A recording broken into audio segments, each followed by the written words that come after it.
What's up, Ragin Nation? How's it going? This is Alex here. You're watching a Ragin Ronin review. Got a review for you. I saw The Mule. Finally, The Mule is a 2017 film, and this is actually my first movie review that I'm doing in 2018. Watched it a little bit late, but still, I wanted to check this movie out. It is directed by Clint Eastwood, and I have really enjoyed a lot of films directed by Clint Eastwood.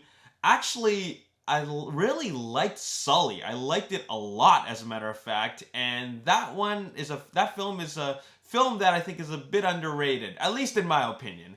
But anyways, I was looking forward to Clint Eastwood's next piece of storytelling, and it happens to be The Mule. He stars in it along with Bradley Cooper, Michael Pena, Andy Garcia, as well as Lawrence Fishburne.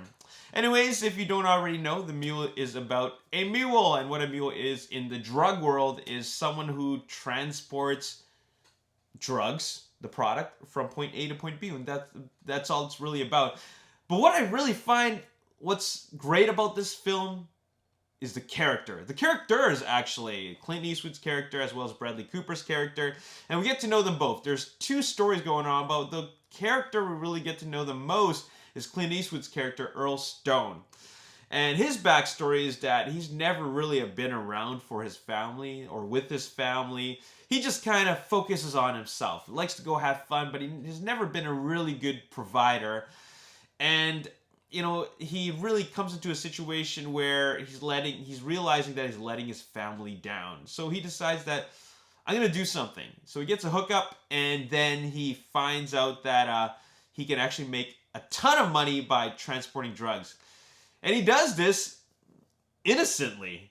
And then, of course, these things just don't last. After all, Bradley Cooper's character, Agent Colin Bates, is on his tail. He doesn't even know he's on his tail, but he's looking for the mule. And it all goes down. And like I said before, what really works about this movie is the characters, the acting, Clint Eastwood's directing. It's all Clint Eastwood. And he makes this film so watchable and so engaging. And I liked his character the most.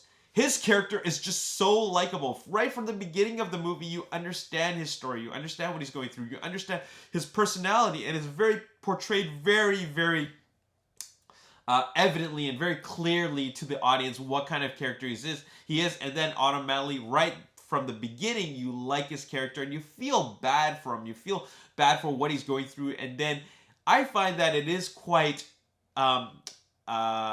his story, his journey is really quite engaging.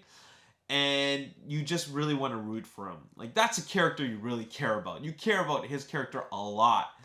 And yeah, like I would love him to be my grandpa. Because he's just so likable. It's such a fun-loving character. But he gets himself caught up in the mix, and that's really unfortunate. It's his only option, but desperate times call for desperate measures. And he gets himself into some issues, but he just finds his way to, he bees himself to really charm himself through the situation, and that's what's really great about his character. But, yeah, I really, really like this film. Now, one thing that I found that is really missing from this movie is that he meets a lot of bad people throughout this film.